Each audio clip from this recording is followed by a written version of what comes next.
Pois é, turma do sétimo ano. Como eu tinha falado no vídeo anterior, naquele vídeo de geografia, a gente também ia estudar sobre as questões de religião desse bloco 7. O tema desse bloco é inclusão social. O termo inclusão social é utilizado para fazer referência à inserção de pessoas com algum tipo de deficiência às escolas de ensino regular e ao mercado de trabalho, ou ainda pessoas consideradas excluídas que não têm as mesmas oportunidades dentro da sociedade. Então, inclusão social ele se refere à integração de pessoas com necessidades especiais ou essas pessoas com necessidades especiais que se encontram fora das escolas ou do mercado de trabalho ou que por algum motivo são marginalizadas da sociedade, são excluídas. E a gente vai ver alguns motivos que levam a essa exclusão. Então, inclusão social ela se refere a isso, à integração dessas pessoas à sociedade. Mas o que leva à exclusão delas? Condições socioeconômicas, às vezes quando a pessoa ela é muito pobre, ela é mal vista por alguns, sofre preconceito. Também há o preconceito de gênero, por ser mulher, por ser homossexual, por exemplo, ou por ser homem, mas por homem, principalmente por ser mulher e homossexual, as pessoas têm menos oportunidades. E a questão da etnia, exclusão por causa da cor da pessoa, da raça, e por falta de acesso a tecnologias.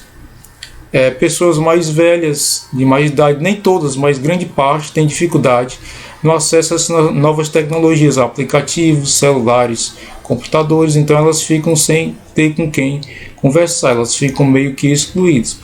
Então o processo de inclusão social de pessoas com necessidades especiais tornou-se efetivo a partir da Declaração de Salamanca em 1994. Então essa é a primeira questão. O que tornou o processo de inclusão social de pessoas com necessidades especiais mais efetivo? A Declaração de Salamanca, em 1994. Isso é a resposta dessa questão, da primeira questão. A primeira questão vai perguntar isso, Qual é o evento que tornou mais efetivo o processo de inclusão social de pessoas com necessidades especiais? Declaração de Salamanca, não esqueçam disso. E mais à frente a gente vai ver que depois da Declaração de Salamanca surgiram projetos para a inclusão social, como por exemplo a inserção, o processo de inclusão de pessoas com necessidades especiais em escola de ensino regular.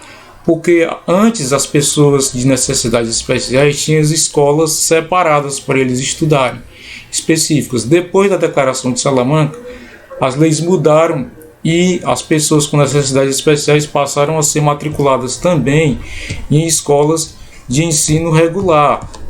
E a gente também pode ver alguns outros projetos que surgiram depois da Declaração de Salamanca, além da inclusão de pessoas com deficiência em escolas regulares. Outro foi a inclusão de pessoas com deficiência no mercado de trabalho, onde as empresas tinham que disponibilizar no mínimo 2%, as empresas com mais de 100 funcionários têm que disponibilizar pelo menos 2%, até aumentou para 5% recentemente, 5% das suas vagas de trabalho para pessoas com necessidades especiais. Então, empresas com mais de 100 funcionários têm que disponibilizar no mínimo 5% das vagas para pessoas com necessidades especiais. Isso foi um projeto que surgiu. O outro projeto foi o sistema de cotas para negros, índios e estudantes egressos da escola pública nas universidades. Então, criaram-se cotas, algumas vagas para pessoas vindas de escola pública, negros e índios nas universidades, para aumentar o acesso ao ensino superior. Então, esses foram os projetos de inclusão. Já na segunda questão, ele fala sobre o que torna efetivo a inclusão social. A inclusão em suas diferentes faces é efetivada por meio das políticas públicas. Então, o que torna a inclusão social mais efetiva? As políticas públicas. Então, as políticas públicas tornam o processo de inclusão social mais eficiente. Então, essa é a resposta da segunda, políticas públicas. Então, as políticas públicas, além de oficializar, devem viabilizar a inserção de indivíduos aos meios sociais. Para isso, é necessário que sejam estabelecidos padrões de acessibilidade nos diferentes espaços, escolas, empresas, serviços públicos, e assim como é necessário um investimento em formação inicial e continuada dos profissionais envolvidos no processo de inclusão, principalmente os professores. Então vamos lá ver as questões, pessoal. Então o que é que a gente falou? Lá em 1994, qual foi o evento que surgiu para tornar efetivo o processo de inclusão social de pessoas com deficiência? Foi a Declaração Universal dos Direitos Humanos? Foi a Declaração Universal dos Direitos da Criança? Foi a Declaração sobre Educação para Todos? Ou foi a Declaração de Salamanca?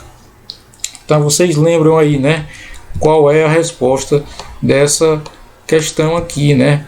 Como é que tornou mais efetivo o processo de inclusão social de pessoas com necessidades especiais? Foi a Declaração Universal dos Direitos Humanos? Foi a Declaração Universal dos Direitos da Criança? Foi a Declaração sobre a Educação para Todos? Ou foi a Declaração de Salamanca? Tá fácil. E a última diz o seguinte: segundo o texto, a inclusão social em diferentes faces é efetivada por meio das ONGs, empresas, cidades ou políticas públicas. Então relembre lá o que é que a gente falou agora por último. O que tornou mais efetivo a inclusão social em suas diferentes faces? O que foi mesmo, pessoal? Foram as ONGs, foram as empresas, as cidades ou as políticas públicas. Então a gente acabou falando sobre isso, está bem destacado lá no texto. As partes que estão em verde e as partes que eu falei são as respostas. Então eu espero ter ajudado muito vocês com esses vídeos. Na semana que vem a gente vai fazer a correção daquela atividade remota que eu enviei para vocês, que vale a nota qualitativa. Então façam tanto essas atividades aqui como aquela qualitativa para ganhar a notinha do bloco.